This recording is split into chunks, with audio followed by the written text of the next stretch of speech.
Podemos pensar que o poder reside com presidentes e primeiros-ministros em palácios e parlamentos. Nem tanto. No mundo de hoje, o verdadeiro poder está nas mãos de um grupo de elite, de homens desconhecidos que trabalham em escritórios anônimos. Os homens que controlam o mercado mundial de títulos.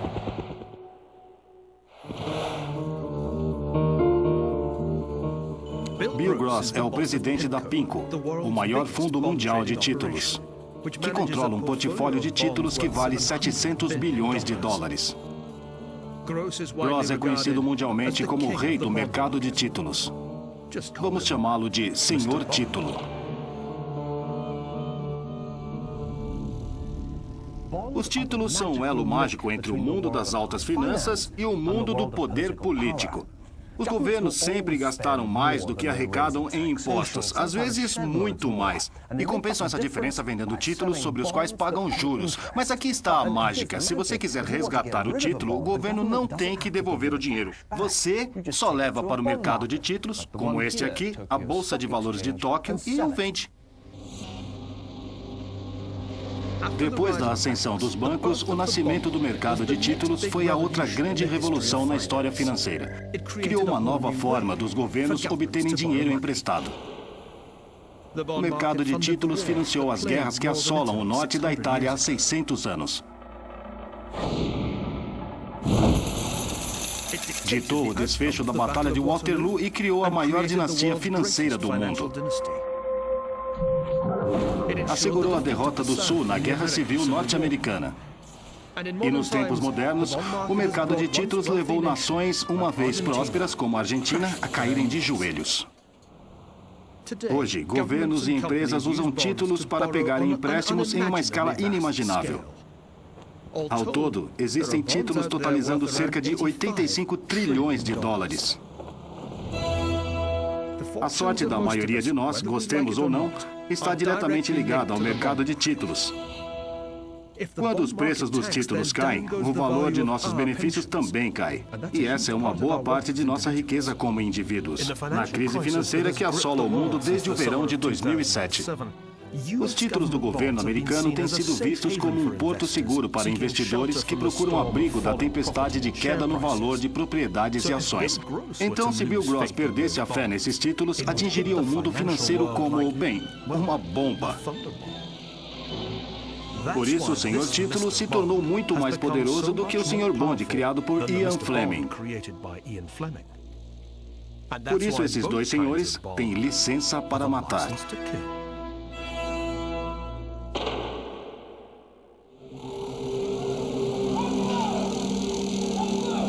A ascensão do dinheiro.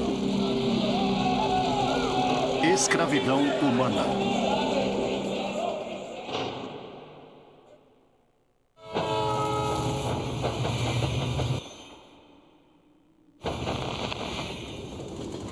Guerra, declarou o antigo filósofo grego Heráclito, é o pai de todas as coisas. Foi certamente o pai do mercado de títulos. Durante grande parte dos séculos XIV e XV, as cidades-estados medievais da Toscana, Florença, Pisa e Siena estiveram em guerra entre si. Foram guerras travadas tanto por dinheiro como por homens.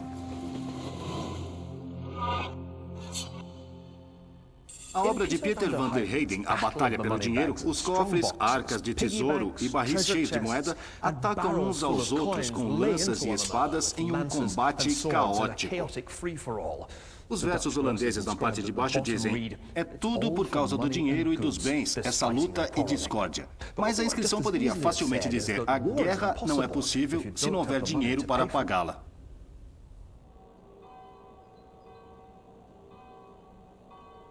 E a forma de fazer isso, a capacidade de financiar guerras através do mercado de títulos, foi como tantas outras coisas, uma invenção do Renascimento italiano. Em vez de obrigar que seus próprios cidadãos fizessem o trabalho sujo de lutar, cada cidade contratava empreiteiros militares, os condottieri, que organizavam os exércitos para anexar terras e saquear tesouros de outros. Entre os condottieri de 1360 e 1370, houve um que se destacou entre os demais.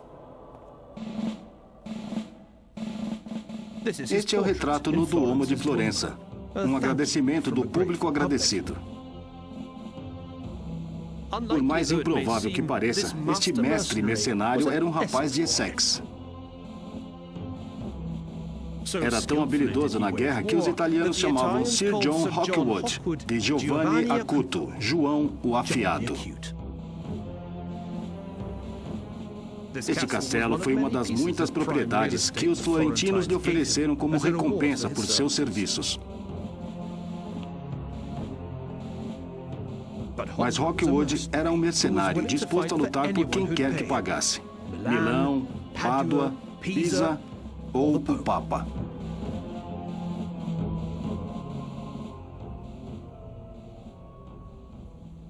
Estes afrescos deslumbrantes no Palazzo Vecchio, em Florença, mostram os exércitos de Pisa e Florença lutando em 1364. Neste período, Hawkwood estava lutando por Pisa, mas 15 anos depois, ele mudou de lado. Por quê? Porque era em Florença que estava o dinheiro. O custo dessas guerras sem fim mergulhou as cidades-estados italianas em crise. As despesas, mesmo em anos de paz, estavam custando o dobro ou mais que a receita dos impostos.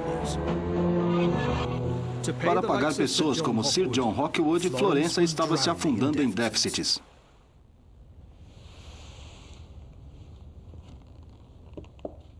Este maravilhoso documento do Arquivo do Estado Florentino mostra como a dívida da cidade explodiu de um valor de cerca de 50 mil florins no início do século XIV para 5 milhões em 1427. Era literalmente uma montanha de dívidas, de onde surgiu o nome Monte Comune. Mas de quem os florentinos tinham tomado emprestado uma soma tão imensa? A resposta está bem aqui. Deles mesmos. Era uma ideia revolucionária que mudaria o mundo do dinheiro para sempre. Em vez de pagarem impostos diretos, os cidadãos eram agora obrigados a emprestar dinheiro ao seu próprio governo.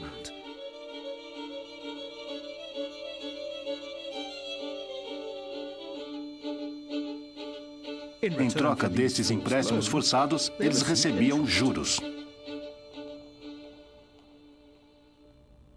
Estes instrumentos de dívida, simples linhas no livro contábil, foram os primeiros títulos do governo. E o que era ótimo sobre eles é que, se precisasse de dinheiro com urgência, poderia vender seus títulos a outros cidadãos. Eram ativos líquidos. O que este registro nos conta é como Florença transformou seus cidadãos em seus maiores investidores.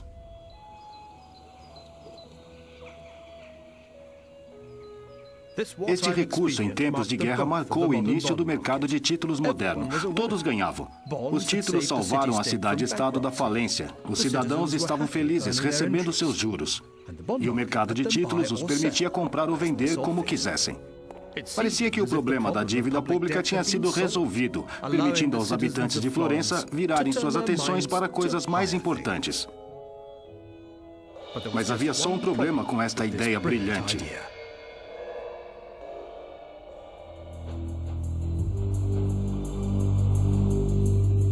Existia um limite de quantas guerras mais ou menos improdutivas poderiam ser travadas.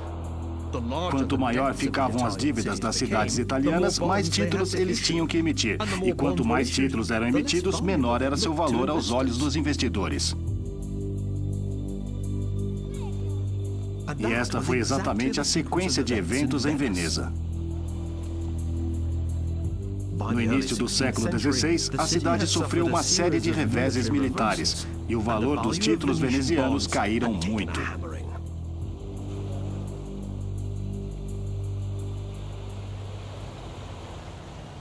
No seu ponto mais baixo, entre 1509 e 1529, os títulos venezianos do Monte Nuovo eram negociados a apenas 10% do seu valor de face. Bem, se você compra um título com um país em guerra, está correndo um risco. O risco da cidade não o pagar de volta ou não pagar os juros. Por outro lado, lembre-se que os juros são pagos sobre o valor de face do título. Então, se comprar o título a 10% do valor de face, terá um belo rendimento, de talvez 50%. E é assim que o mercado de títulos funciona. De certo modo, você tem o retorno proporcional ao risco que está disposto a correr. Ao mesmo tempo, é o mercado de títulos que define as taxas de juros para a economia de um todo. Se o Estado tiver realmente que pagar 50%, todos os outros mutuários também terão.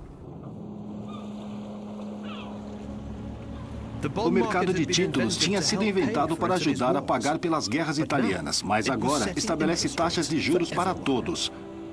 Sua ascensão ao poder começava. Nos 2 séculos seguintes, os títulos viriam a dominar o mundo.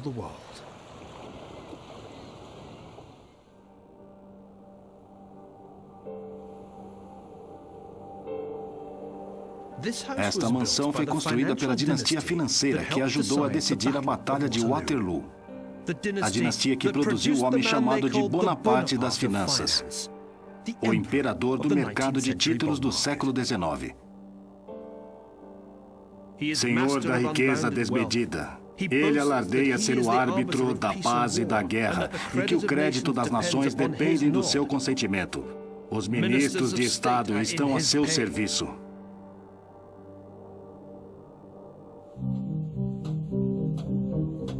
Estas palavras, proferidas em 1828 pelo membro radical do parlamento Thomas Donscombe, descreviam Nathan Rothschild, extraordinário negociador de títulos e fundador da filial londrina do que viria a ser o maior banco do mundo. O mercado de títulos tornou os Rothschilds extremamente ricos, tão ricos que puderam construir 41 mansões por toda a Europa.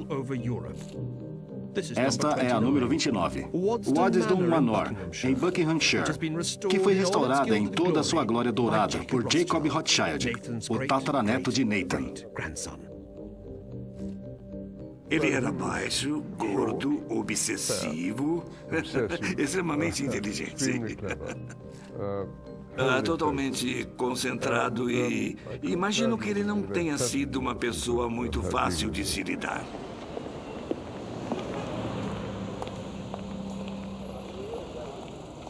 Entre 1810 e 1836, os 5 filhos de Mayer Amschel Rothschild emergiram da obscuridade do gueto de Frankfurt para obterem uma posição de poder sem igual nas finanças internacionais. Foi o terceiro filho, Nathan, que orquestrou este triunfo da família de Londres. Evelyn de Rothschild é o tataraneto de Nathan. Ele se aposentou recentemente da presidência dos Rothschilds, o banco construído por Nathan. Ele era muito ambicioso e se mudou para Londres. Acho que era determinado. Ele não tolerava tolos. Talvez isso seja de família. Esta é uma das poucas cartas que restaram de Nathan Rothschild para seus irmãos, escrita como sempre em Judendeutsch, alemão transliterado em caracteres hebreus, e que nos dá a ideia da extraordinária ética de trabalho o homem tinha e como tentava impor isso aos seus pobres irmãos. Escutem só. Caro Amschel, escrevo minha opinião, pois é meu maldito dever escrever para você. Leio as suas cartas não uma, mas 100 vezes. Pode imaginar muito bem que depois do jantar não leio livros, não jogo cartas e não vou ao teatro. O meu único prazer é o meu negócio.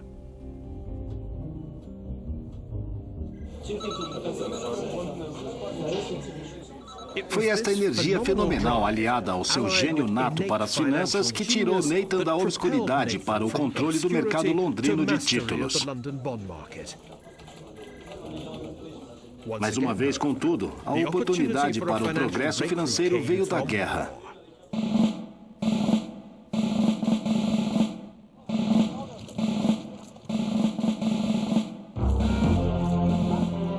Na manhã de 18 de junho de 1815, 67 mil soldados britânicos, holandeses e alemães, sob o comando do Duque de Wellington, olharam para o outro lado dos campos de Waterloo, não muito longe de Bruxelas, para um número quase idêntico de tropas francesas comandadas pelo imperador francês Napoleão Bonaparte. A Batalha de Waterloo foi o clímax de mais de 2 décadas de conflitos intermitentes entre a Grã-Bretanha e a França. Mas foi mais do que uma batalha entre 2 exércitos. Também foi uma disputa entre 2 sistemas financeiros rivais. Um francês, baseado no saque, e outro britânico, baseado na dívida. Para pagar pela guerra, o governo britânico vendeu então uma quantidade inédita de títulos. De acordo com uma lenda antiga, a família Rothschild fez seus primeiros milhões com a especulação de como o resultado da Batalha de Waterloo iria afetar o preço destes títulos. Um UFA Film. Foi esta lenda de enriquecimento judaico que, um século mais tarde, os nazistas aproveitaram ao máximo para exagerar. Em 1940, Joseph Goebbels aprovou a exibição deste filme, Die Rothschilds. Nathan é visto subornando um general francês para assegurar a vitória do Duque de Wellington, dando depois uma informação falsa sobre o resultado da batalha em Londres, provocando a venda precipitada dos títulos britânicos, que Nathan então compraria a preços irrisórios.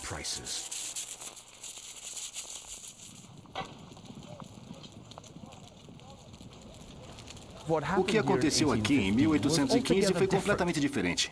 Longe de fazerem dinheiro com a vitória de Wellington sobre Napoleão, os Rothschilds quase perderam tudo por isso.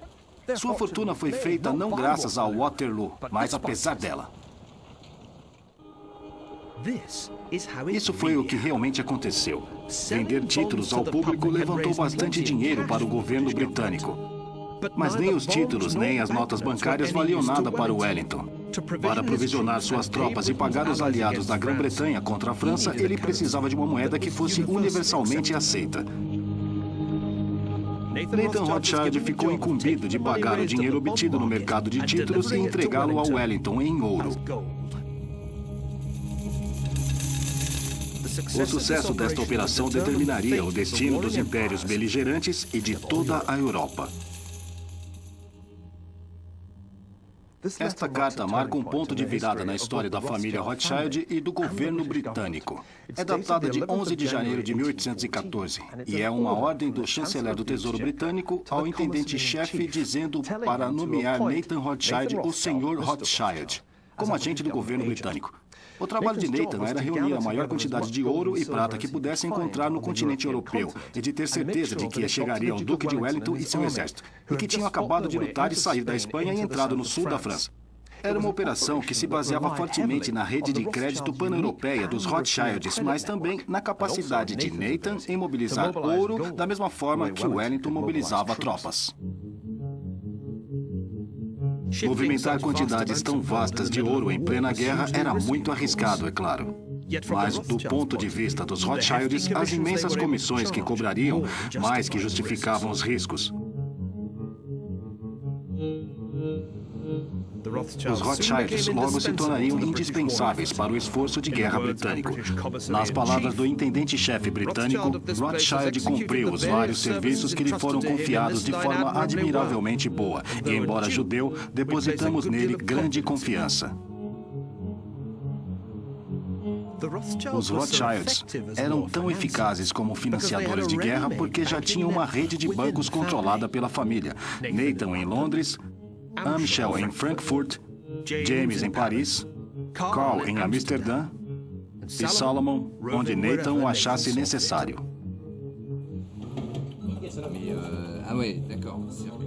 Se o preço do ouro fosse mais alto em, por exemplo, Paris do que em Londres, James em Paris vendia e Nathan em Londres comprava. Acho que a vantagem que tinham sobre outras famílias como os Bennings, com quem competiam, era que os irmãos estavam em importantes centros financeiros em vários países. Agora, se isso foi premeditado, se isso foi planejado quando saíram do gueto, é muito difícil de acreditar. Mas foi isso que aconteceu e logo que perceberam essa vantagem, tiraram proveito dela. Em março de 1815, Napoleão voltou a Paris vindo do exílio na ilha de Elba, determinado a reavivar as suas ambições imperiais. Os Rothschilds logo começaram com a operação de aquisição de ouro, comprando todos os lingotes e moedas a que tinham acesso. A razão para Nathan comprar uma reserva de ouro tão grande era simples. Ele supôs que, como todas as guerras napoleônicas, esta seria longa. Seu ouro seria cada vez mais procurado, e isso aumentaria seu valor. Provou ser um erro de cálculo quase fatal. Wellington chamou a Batalha de Waterloo de a disputa mais acirrada que você jamais viu em sua vida.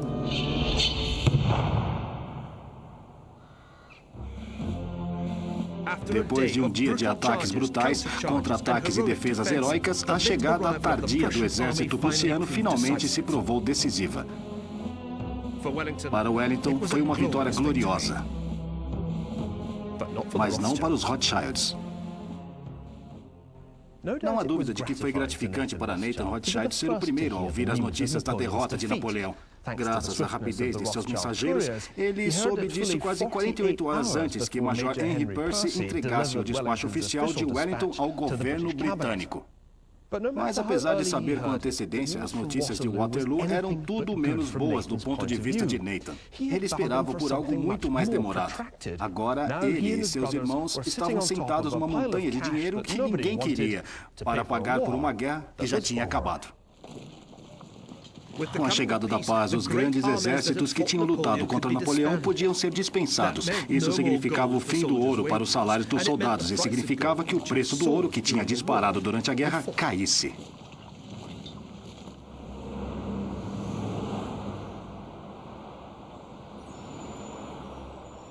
Nathan estava diante de perdas grandes e crescentes. Havia apenas uma saída possível. Nathan podia usar o ouro dos Rothschilds para fazer uma aposta poderosa e tremendamente arriscada no mercado de títulos.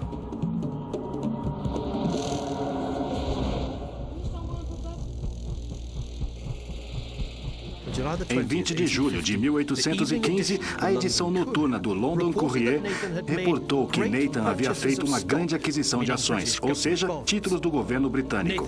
A aposta de Nathan era que a vitória britânica em Waterloo alavancasse o preço dos títulos britânicos para as alturas. Nathan comprou, e à medida que o preço dos títulos começou a subir, ele continuou comprando. Apesar dos pedidos desesperados de seus irmãos para que ele vendesse, Nathan continuou firme. Por mais um ano. Finalmente, em julho de 1817, com os preços dos títulos 40% mais caros, ele os vendeu. Seus lucros totalizaram cerca de 600 milhões de libras hoje. Os Rothschilds haviam mostrado que os títulos eram mais do que uma forma dos governos financiarem suas guerras. Também poderiam ser comprados e vendidos do modo a produzir muito dinheiro. E com o dinheiro, veio o poder. Meyer Amschel Rothschild falou repetidamente para os seus 5 filhos: se não conseguirem ser amados, façam por onde serem temidos. Enquanto transpunham o mundo financeiro em meados do século XIX, como mestres do mercado de títulos, os Rothschilds já eram mais temidos do que amados. Mas agora, passaram a ser odiados também.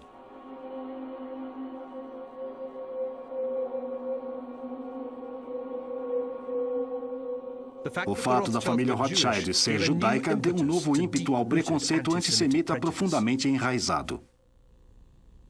Há poucos meses, um colega que trabalha em meu escritório, que coleciona cartazes, encontrou este exemplo particularmente extraordinário de antissemitismo que fala claramente dos Rothschilds, que eram, para eles e outras pessoas, a personificação das formas mais extremas e indesejáveis de capitalismo praticadas por judeus. Era, acima de tudo, a aparente capacidade dos Rothschilds em permitir ou proibir guerras que causava maior indignação. Vocês podem ter pensado que os Rothschilds precisavam da guerra. Afinal, alguns dos maiores negócios de Nathan foram feitos pela guerra. E se não fosse pela guerra, os estados do século XIX não teriam de ter emitido títulos para os Rothschilds comprarem e venderem. Mas o problema com a guerra, e ainda mais com a Revolução, era aumentarem o risco de que um Estado devedor não cumpriria com suas obrigações. E isso afetava o preço dos títulos existentes.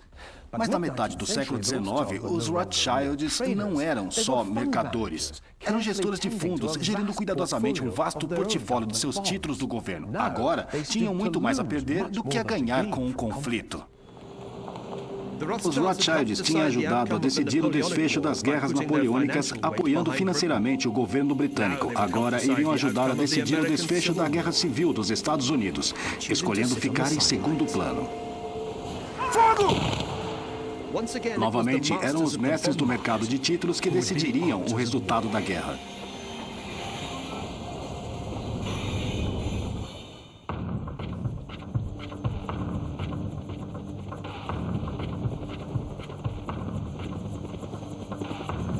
$50 anos depois da Batalha de Waterloo, e do outro lado do mundo, outra grande guerra seria decidida pelo poder do mercado de títulos. Mas dessa vez, foram os derrotados que apostaram tudo e perderam.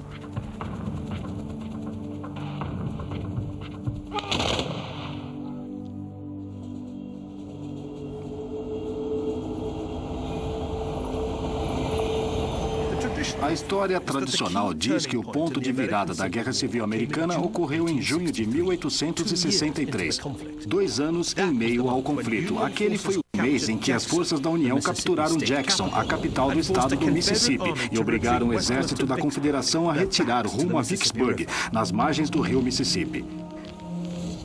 Cercados por barcos da União que bombardeavam suas posições, os sulistas aguentaram por um mês até que, por fim, se renderam.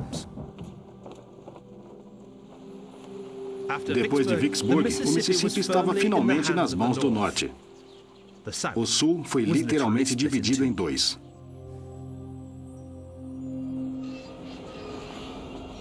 Mas este revés militar não foi o fator decisivo na derrota final do sul. O verdadeiro ponto de virada aconteceu antes, e foi financeiro. A 320 quilômetros de Vicksburg, onde o Mississippi desembocava no Golfo do México, está o porto de Nova Orleans.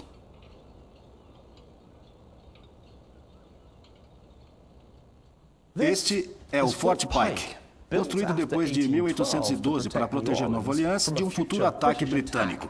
Mas 50 anos mais tarde não foi capaz de proteger o sul de um ataque do norte, quando o capitão David Farragut tomou Nova Orleans em 28 de abril de 1862. Foi um momento crucial na Guerra Civil, porque Nova Orleans era o principal escoadouro do produto de exportação mais importante do sul: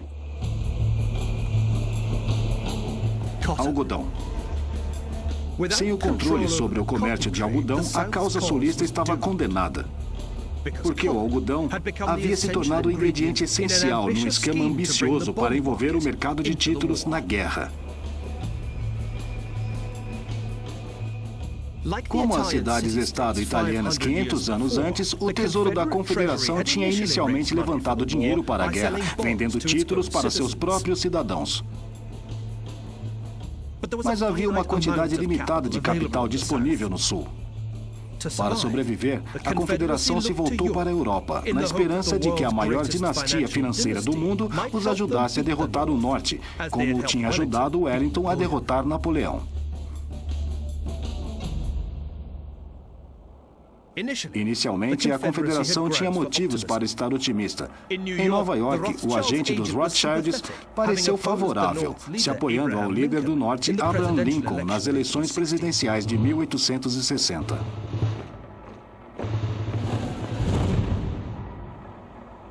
Ainda assim, os Rothschilds hesitariam. Emprestar o governo britânico para ajudar a derrotar Napoleão era uma coisa, mas comprar títulos de um grupo de estados separatistas e escravistas parecia ser um risco muito alto. Os Rothschilds decidiram ficar de fora.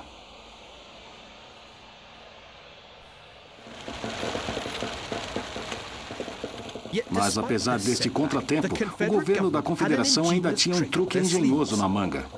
O truque, como a própria manga, era feito de algodão.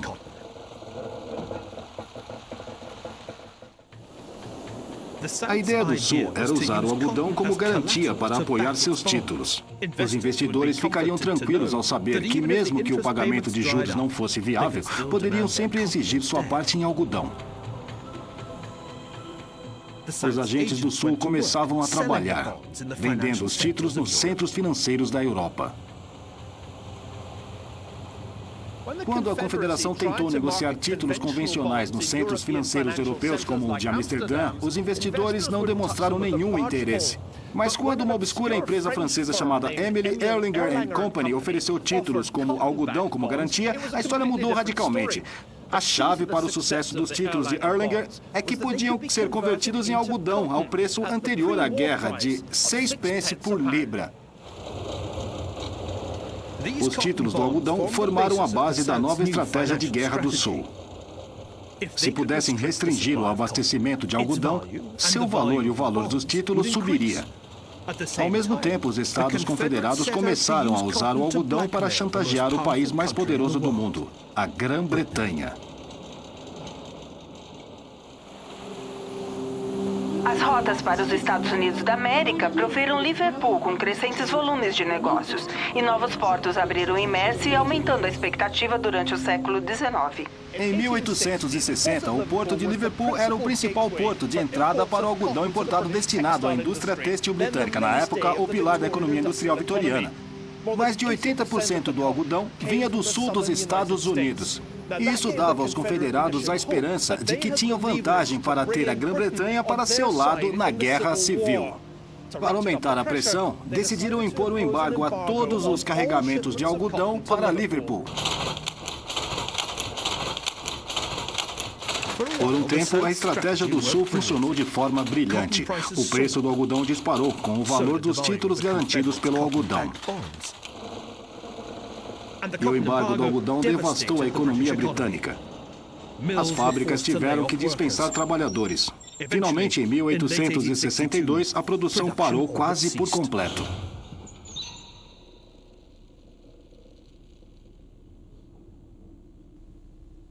Esta algodoaria em Style, a sul de Manchester, empregava cerca de 400 trabalhadores, mas isso era só uma fração das 500 mil pessoas empregadas pela King Cotton em Lancashire. Claro que sem algodão não havia nada para as pessoas fazerem. No fim de 1862, metade da força de trabalho de Lancashire tinha sido dispensada. Um quarto da população vivia do auxílio do governo. A chamaram de fome do algodão, mas foi, na verdade, uma fome provocada pelo homem. A Inglaterra estava em crise e os títulos do Sul garantidos por algodão estavam em alta.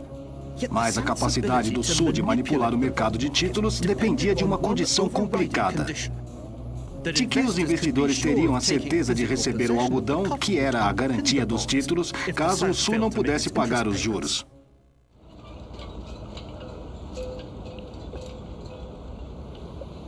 E é por isto que a queda de Nova Orleans no dia 28 de abril de 1862 foi o verdadeiro ponto de virada na Guerra Civil Americana.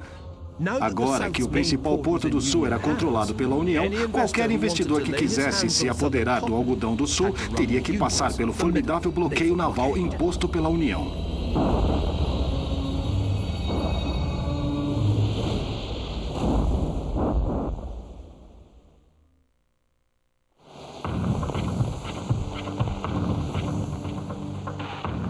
A Confederação perdeu a aposta. Cortaram o fornecimento do algodão, mas então perderam a capacidade de fazê-lo voltar. Em 1863, as algodoarias de Lancashire tinham encontrado novas fontes de algodão na China, Egito e na Índia, e os investidores perderam rapidamente a fé nos títulos garantidos pelo algodão do Sul. As consequências para a economia da Confederação foram desastrosas. Com o seu mercado doméstico de títulos esgotado e com apenas 2 fracos empréstimos do estrangeiro, a Confederação não teve outra alternativa senão imprimir dólares em papel, como esses que existem no Museu do Estado da Louisiana, para pagar pela guerra, num total de 1,7 bilhões de dólares.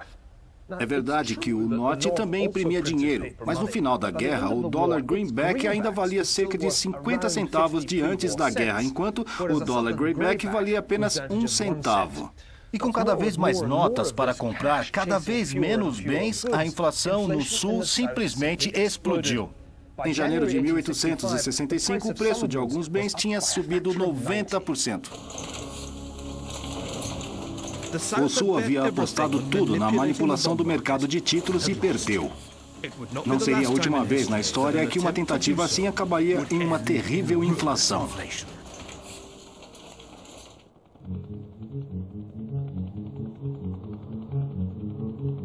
Hoje, o mercado global de títulos ainda é maior do que todos os mercados de bolsas juntos. Ainda é um mercado que pode erguer ou derrubar governos. Surpreende vocês que seu principal jogador tenha iniciado sua carreira de fazer dinheiro nos cassinos de Las Vegas.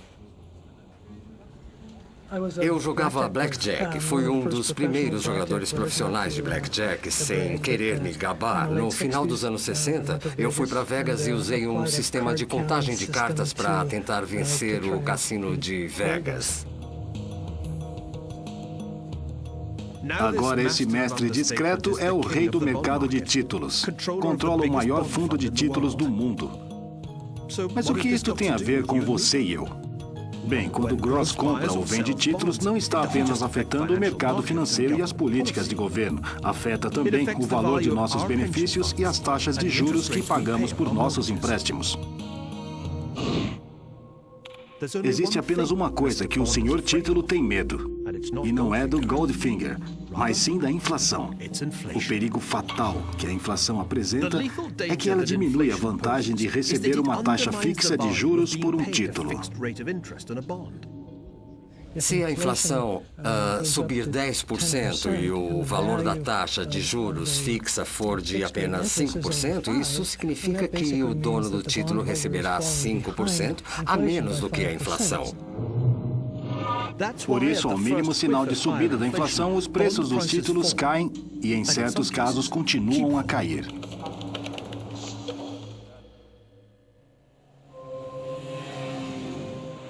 Para ver quanto as coisas podem ficar ruins quando o gênio da inflação escapa da garrafa, basta olharmos para o exemplo da Argentina.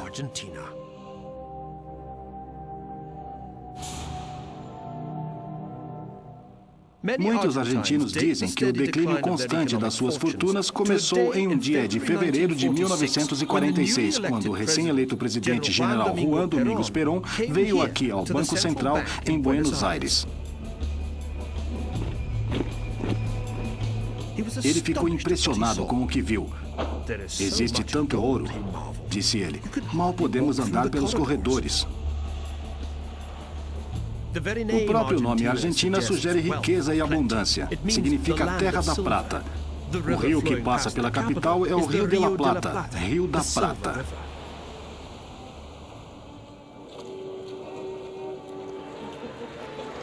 Era uma vez quando haviam dois Harrods no mundo. Um em Londres, em Knightsbridge, e o outro aqui na Rua Flórida, no coração de Buenos Aires. Fundado em 1912, este outro Harrod é apenas uma lembrança de como a Argentina costumava ser, um país rico. Houve um tempo em que o rendimento per capita era apenas 18% menor do que dos Estados Unidos. Muitos investidores que vinham comprar títulos argentinos esperavam que a Argentina se tornasse nos Estados Unidos da América do Sul. A história da Argentina desde então é uma ilustração clássica de que todos os recursos e talentos do mundo podem ser insignificantes quando há uma má gestão financeira.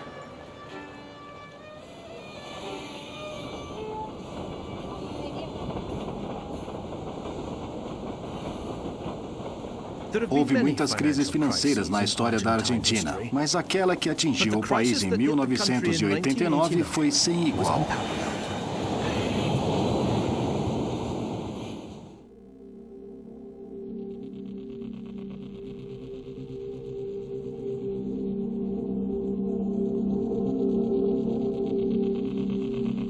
No início de fevereiro, o país sofreu com um dos verões mais quentes já registrados. Em Buenos Aires, o sistema elétrico não aguentou. Havia cortes de energia de 5 horas. Mas este, no final das contas, era o menor problema dos argentinos. Como quase sempre acontece, foram dados vários passos firmes rumo ao inferno financeiro. Primeiro passo, o governo gastava mais, mas muito mais do que arrecadava em impostos. Normalmente, mas nem sempre, é por causa de uma guerra. No caso da Argentina, eram duas. Uma guerra civil entre os generais e a esquerda da década de 70, a outra uma guerra externa, contra a Inglaterra pelas Ilhas Malvinas em 1982. Em 1989, o sistema financeiro estava à beira do colapso. Em fevereiro, a inflação já atingia os 10% ao mês. Os bancos tiveram que fechar enquanto o governo tentava baixar as taxas de juros e evitar o colapso da taxa cambial. Não funcionou. Em apenas um mês, o astral caiu 140% em relação ao dólar. Ao mesmo tempo, o Banco Mundial congelou os empréstimos para a Argentina, dizendo que o governo tinha falhado em atacar a raiz do problema que causou a inflação, um déficit público muito alto. Sem os empréstimos a juros baixos do Banco Mundial, o governo tentou financiar seu déficit vendendo títulos ao público. Mas os investidores dificilmente comprariam títulos com a possibilidade de que seu valor real fosse anulado pela inflação numa questão de dias. Ninguém as comprou.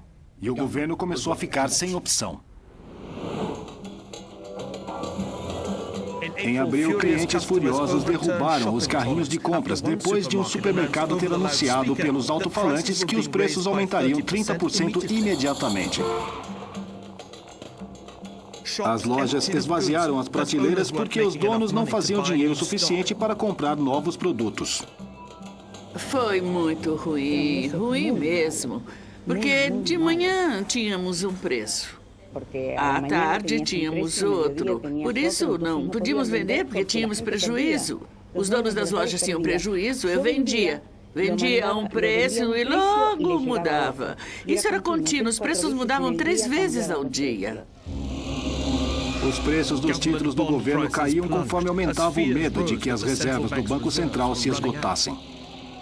Sem empréstimos do estrangeiro e sem compradores de títulos, restava apenas uma coisa que o governo, cada vez mais desesperado, poderia fazer. Fazer um Banco Central literalmente imprimir mais dinheiro. Mas nem isso conseguiram fazer direito.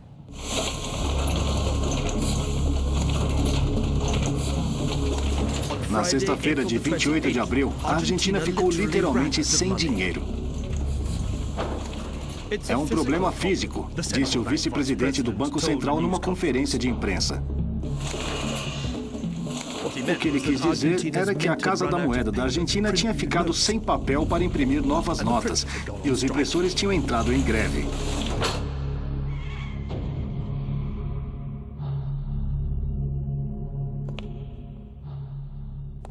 Não sei como vamos fazer, mas o dinheiro tem que estar lá na segunda-feira, ele declarou.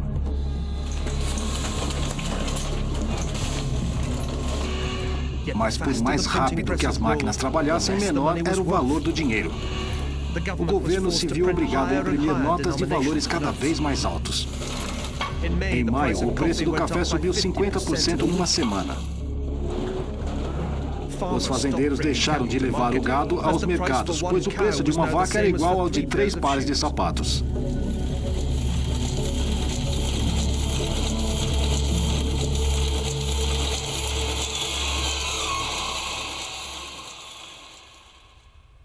Em junho de 1989, a inflação na Argentina tinha atingido uma taxa mensal de 100%, uma taxa anual de 12.000%. Em termos práticos, se você quisesse sair para jantar em Buenos Aires no sábado à noite, em maio pagaria 10.000 austrais. Em junho, pagaria 20.000 austrais pela mesma refeição. E no mês seguinte, seriam 60.000. Já ouvimos falar no punhado de dólares, mas precisaríamos de uma mala cheia de austrais para pagar uma refeição.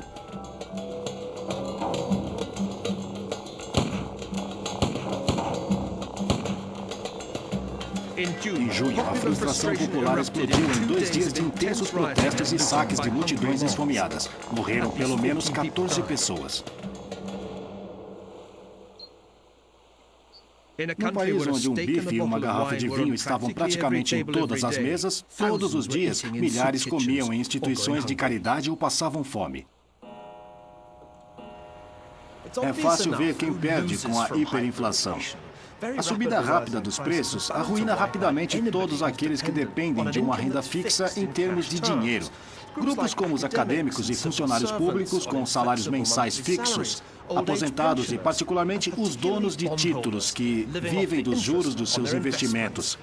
Buenos Aires está cheia de lojas de antiguidades como esta, recheadas de joias, relógios e prataria, tudo vendido por famílias de classe média que se viram sem dinheiro. Na década de 20, o grande economista John Maynard Keynes previu a eutanásia do dono de títulos, antecipando que a inflação iria consumir a riqueza de papel das famílias financeiras como os Rothschilds. À medida que a inflação se espalhava pelo mundo na década de 70, Keynes parecia ter acertado. Mas em nossa época, vimos uma ressurreição milagrosa do dono de títulos, um retorno do senhor título, até mesmo na Argentina. O mercado de títulos está de volta, aterrorizando os governantes norte-americanos, enquanto tentam financiar um enorme resgate financeiro ao, você adivinhou, vender bilhões de dólares de títulos recém-emitidos. A chave para o retorno do senhor título tem sido o crescimento no número de donos de títulos. O que nos leva de volta à Itália, onde o mercado de títulos nasceu há 600 anos.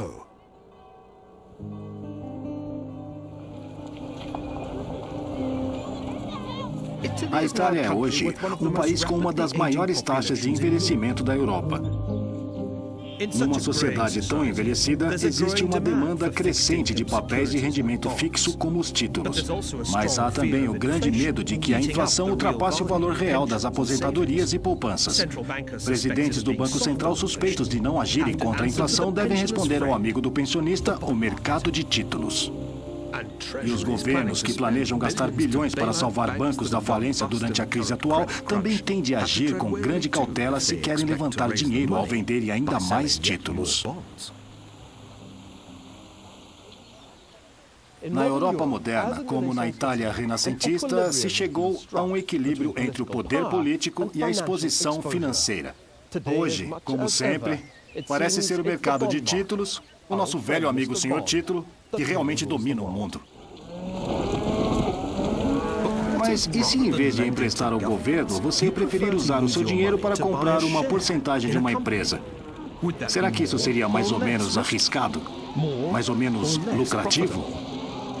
No próximo episódio de Ascensão do Dinheiro, descobriremos por que é tão difícil aprender com a história financeira, apesar de quase 300 anos de altos e baixos do mercado de valores.